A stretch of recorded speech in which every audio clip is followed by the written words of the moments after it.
Hi అండి. Welcome back to my channel Kriti vlogs. పెద్దలందరికీ నమస్కారం, పిల్లలందరికీ హాయ్. ఈరోజు మనం 500 సంవత్సరాలుగా ఎప్పుడెప్పుడా అని ఎదురు చూస్తున్న ఘట్టం, అలాగే రామభక్తులకి ఎంతో అపూర్వమైన రోజు. అదేనండి, అయోధ్య రామాలయంలో శ్రీరాముల వారి విగ్రహ ప్రాణ ప్రతిష్ఠ రోజు. అందుకని శ్రీరాముని గురించి, అలాగే రామాయణం గురించి నాకు తెలిసిన కొన్ని విషయాలను మీతో పంచుకోవాలి అనుకుంటున్నాను. శ్రీరామచంద్రమూర్తి ఆంధ్రులకు ఆరాధ్య దైవం. కొంతమంది దేవతలను మనం భయభక్తులతో కొలుస్తాం. దుర్గాదేవి, కాళీ, చండీ మొదలైన దేవతలను ఇందుకు ఉదాహరణగా చెప్పుకోవచ్చు. మిగిలిన దైవాలలో అనేక మందిని అమిత భక్తి శ్రద్ధలతో పూజిస్తాం.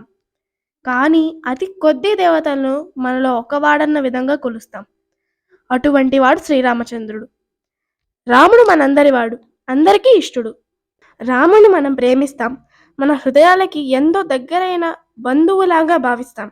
ఇందుకు ప్రధాన కారణం ఏంటంటే, మనం రామచంద్రుని మనలో ఒకడిగా, మనవాడిగా భావించడమే. శ్రీరాముడు మనలాగే ఒక మానవుడిగా పుట్టి, మనలానే కష్టాలు అనుభవించి, తన ధర్మవర్తంచే అన్ని కష్టాలను అధిగమించి అన్ని విధాల ఆదర్శమూర్తి అయ్యాడు. రామాయణం అంతా వెతికి చూసినా తను తను దైవాన్ని లేదా నేనే దేవుణ్ణి అని రామచంద్రుడు చెప్పుకునే సందర్భాలు మనకు కనపడవు. ఆ విధంగా ఒక సాధారణ మానవునిగా వ్యవహరించడం వల్లనే ఆయన మనకి అత్యంత ఆప్తుడయ్యాడు. రావణుడు రాముని భార్య అయిన సీతను మాయోపాయంతో ఎత్తుకు వెళ్ళినప్పుడు మనలానే, అంటే సాధారణ మానవునిలాగానే బాధపడ్డాడు.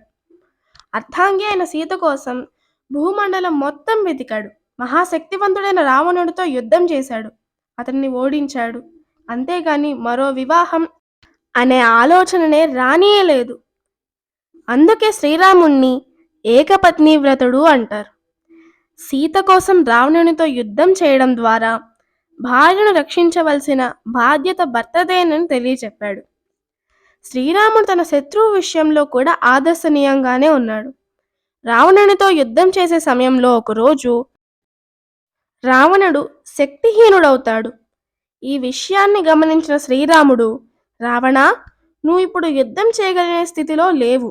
ఇప్పుడు నేను యుద్ధంలో ఓడించినా అది ధర్మబద్ధమైనది కాదు. కాబట్టి నువ్వు యుద్ధరంగం నుంచి మరలి తిరిగి సూర్యోదయం తర్వాత యుద్ధరంగానికి తిరిగిరా అని చెప్పి యుద్ధాన్ని విరమించాడు. ఇప్పుడు మనం రామనామ విశిష్టత తెలుసుకుందాం. రామ అనే నామం రా, ఆ, మా అనే అక్షరాలు కలిసిన శబ్దం. రా అక్షరం రుద్రుడిని, ఆ అక్షరం బ్రహ్మను, మా అక్షరం విష్ణువును సంబోధిస్తోంది. రామ అని ఒక్కసారి అన్న వెంటనే త్రిమూర్తులను పూజించిన ఫలం కలుగుతుంది. రామ అన్న శబ్దం జీవాత్మ పరమాత్మ స్వరూపమని అంటారు.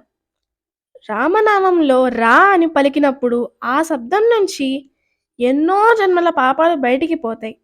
ఆ వెంటనే మా అని ఉచ్చరించడంతో బయటి పాపాలు మనలో ప్రవేశించలేవు. సకల లోకాలలో ఆదర్శ గుణాలు రాశిగా పోస్తే మనకు కనిపించేవాడే శ్రీరాముడు. ఎన్ని సుఖాలు పొందినప్పటికీ జననిని, జన్మభూమిని ఎన్నటికీ మర్చిపోరాదనే విషయాన్ని తాను ఆచరించడం ద్వారా మాత్రమే సామాన్యులందరికీ, అంటే ప్రజలందరికీ ప్రబోధించాడు. తను చక్రవర్తి అయినప్పటికీ తన ప్రజలను కన్న బిడ్డలలాగా పాలించాడు. కాబట్టి రామరాజ్యం అనేది ఒక ఆదర్శం లాగా మారింది. ఆ రాజ్యంలో కరువు కాటకాలు, దొంగతనాలు, ప్రమాదాలు ఎప్పుడూ జరగలేదు. ప్రజలందరూ శాంతితో ఉండేవారు. అన్ని విధాలుగా ఆదర్శప్రాయుడైన శ్రీరాముడి చరిత్రను విన్నా, చదివినా భక్తుల పాపాలు హరిస్తాయి, ఆయురారోగ్యాలు ప్రాప్తిస్తాయి, సకల శుభాలు చేకూరుతాయని చెప్తారు. రామాయణం ముసలివారికి, పెద్దవారికి మాత్రమే కాదు. రామాయణం అంటే పాత చింతకాయ పచ్చడి కూడా కాదు. అలాగని వేల ఏళ్ల క్రితం జరిగిన పురాణం కూడా కాదు.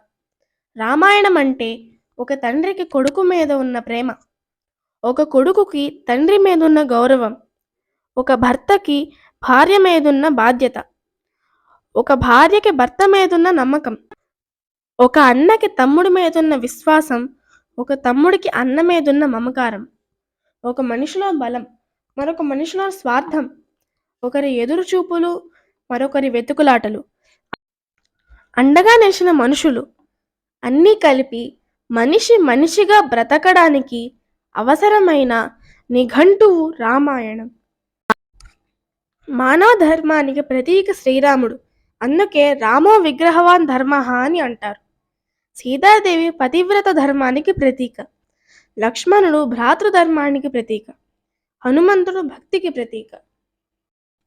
ఇన్ని ఉత్తమ గుణాలు ఉన్నాయి కనుకనే యుగాలు మారినా తరతరాలు మారుతున్నా ఇప్పటికీ మన అందరి ఇష్టదైవం శ్రీరామచంద్ర ప్రభువే. రాముని గొప్పతనం గురించి చెప్పడానికి చాలా విషయాలున్నా నాకు తెలిసిన కొన్ని విషయాల్ని మీతో పంచుకున్నాను. ఈ వీడియో కనుక మీకు నచ్చినట్లయితే లైక్ చేయండి, షేర్ చేయండి, కృతి వ్లాగ్స్ ఛానల్ని సబ్స్క్రైబ్ చేసుకోండి. జై శ్రీరామ్.